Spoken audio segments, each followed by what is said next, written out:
Sunday. So Scott Drew and Baylor in the NCAA tournament Friday, 1:30. Is that right? Yeah. 1:30 the tip against UC Santa Barbara. 12:30 Central, 1:30 Eastern against UC Santa Barbara. All right, Garrett, we've got a couple of bites from Scott Drew. Which one do you want to run first? This is going to be on the point of emphasis for the team heading into the tournament. All right, here we go. Well, obviously, we got out rebounded 44-17, so that's been a big point of emphasis. And most of all, that's something that hadn't happened all year long. So you'd worry if that's something that you had to happen in multiple games. But at the same time, the great thing is we did a lot of other good things in the game. Our first shot defense was 38%. Our offense operated at a real high clip.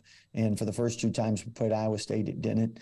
We had great energy and team chemistry on the bench and everything. So really we're just making sure that we're doing a better job blocking out, being more physical and more aggressive 250-50 balls. And that's something we can work on all week to make sure we're ready for that area. All right, so if you look at when you get out rebounded, and they were impaled basically at 44-17, and then again defensively struggled, that seems to be, it's not as if they're not playing hard, because, I mean, they just wouldn't put up with that. It's not as if they don't want to play well, but it is a commitment. It is a focus. It is a desire, right, those two things? Their problem, you can pick a stat from all the games they've lost, and they might overlap sometimes. But 44-17, getting out rebounded, kind of goes with the, this team is completely dependent on going on scoring runs and flurries and getting teams to where they just know there's no way we can make this many shots, as opposed to their defense is how they've won the last few years. So because of that, when they get in a scoring funk, it just bleeds over into everything else.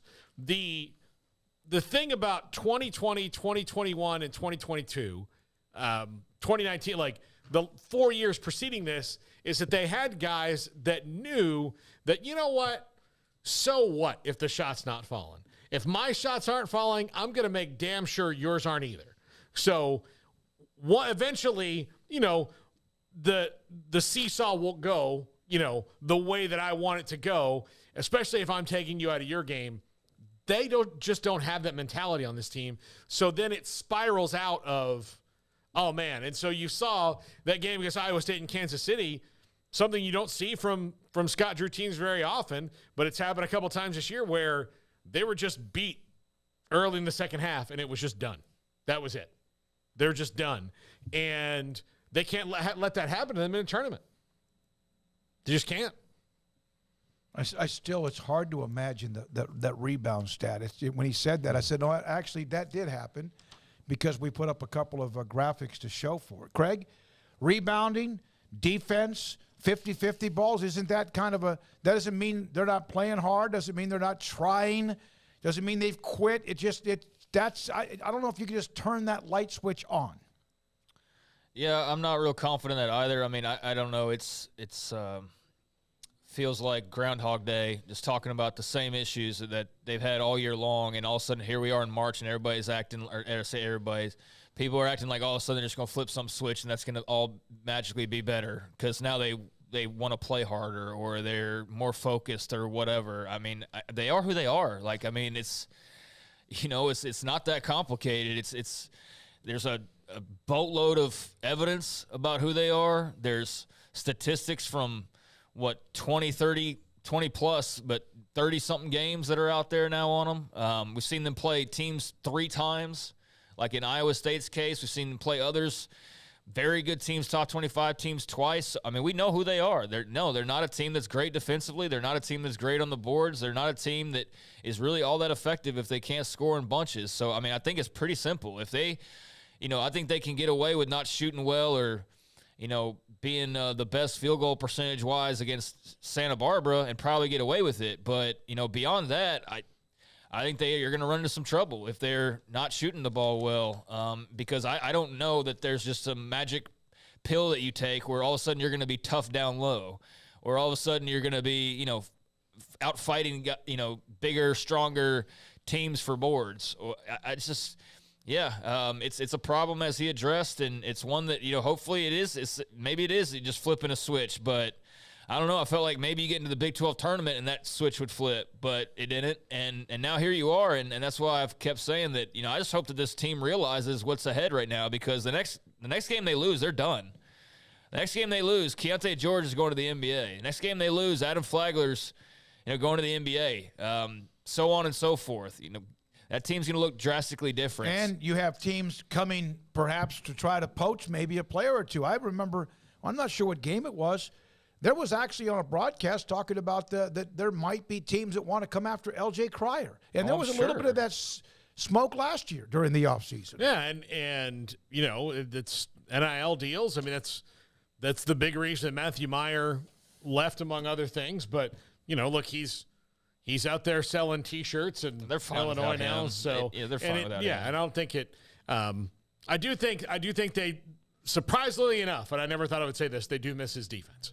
But as far as I don't think this team would be that much different if he was on it. I don't think he's like the missing piece of them unlocking a Big 12 title or anything necessarily. No, I mean, he left and he went and made money, and good for him. I don't think anybody's faulting him for that. He seems to have really enjoyed himself at Illinois. He got himself a T-shirt, maybe some others that we haven't seen yet, and that's all great. But, I don't think he's like the piece that they're missing as far as this team goes by any means. But, I mean, they're going to have to get tough in a hurry. I mean, I just feel like, be downtrodden here. I just feel like we've asked the same question like 3 or 4 times in the last, 6 weeks.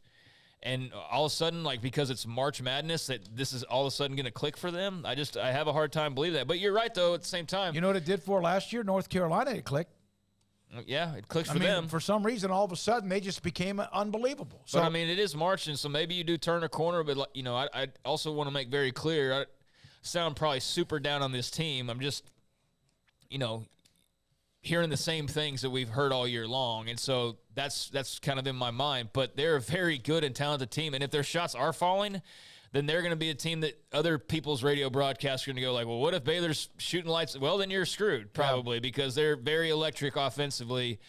They're a good team. They can make a deep run. I don't want to make it sound like this is some bad team that limped their way into the tournament. It's just that their glaring flaws have remained unchanged from when they were their glaring flaws at the beginning of the year. They did limp into the tournament, though. You're right. They have limped into this tournament. They have. Yeah. So, they could possibly turn it on, but, there's just as good of a chance that they don't. And I just hope for their sake, like I've said a few times now, that they realize what's on the line now, that this isn't you get a redo. You get the Big 12 tournament after this, or you get your second meeting with Kansas after this. Or no, this is it. And I would expect that, they realize that, and I hope that they do, because if not, then might be a quick and unexpected exit that leaves you reeling a little bit. Mm-hmm. Biscuits and gravy. And I'll ask this question to Biscuits. Why so negative? Do they have to be national champs to be good? This is a good team, not a great team. I think that's basically what we just said. I just said that. But if you don't see hickeys all over their bodies, then you're not watching the same team we are. They have a chance. Are they the team that won 10 of 11, or are the team that they got their ass kicked by Marquette? Are they the team that just got bludgeoned by Iowa State 3 times? Is it the team that played like crap in the second half at Kansas and Kansas State, or the team that played in the first half? They show signs, but to sit there and say we're negative, we're being honest. It's an opinion, just like Terrence Oglesby. And look, I don't understand. Wait a minute. Yeah. Just because we have something that doesn't sound like a bunch of sugar and cream doesn't mean we're negative. It's our opinion. They have not proven they have a chance to be good in this tournament, at least lately, and that's what we've seen most recently. I have them going to the Sweet 16. I don't have them getting knocked out in the first weekend. I have them in the Sweet 16, and then there's a team called Arizona.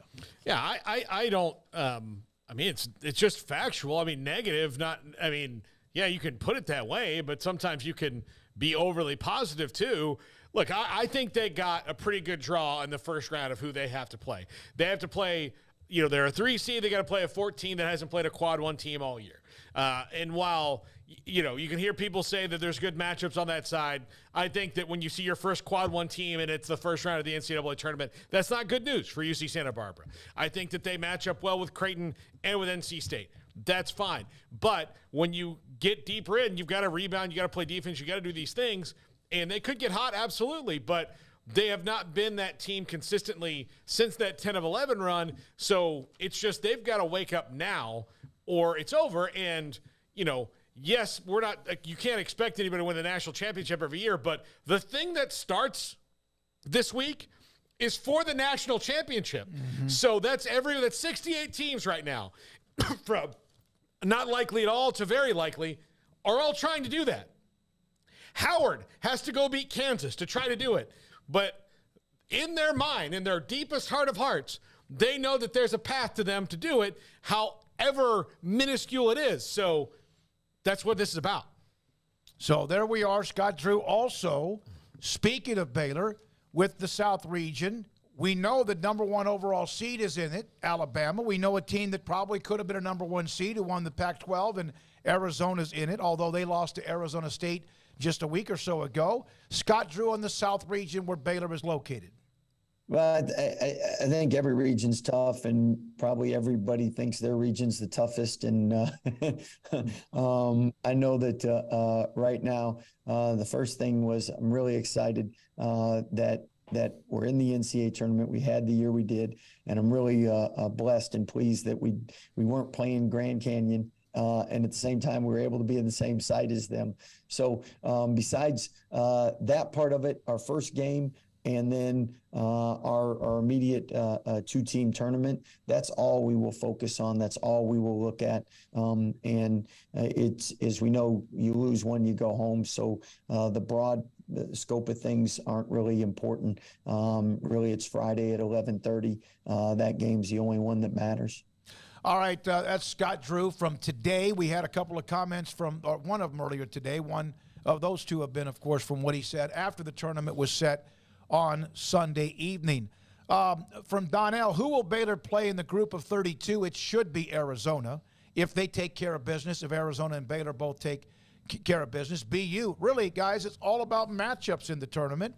And the NCAA does a pretty good job of some very intriguing matchups, not just the fact that A&M and Texas might meet in the second round, but matchups of what teams do, pretty damn good at being able to do that. Baylor, if they win, most likely will play Creighton in the second round of the NCAA tournament. So there we are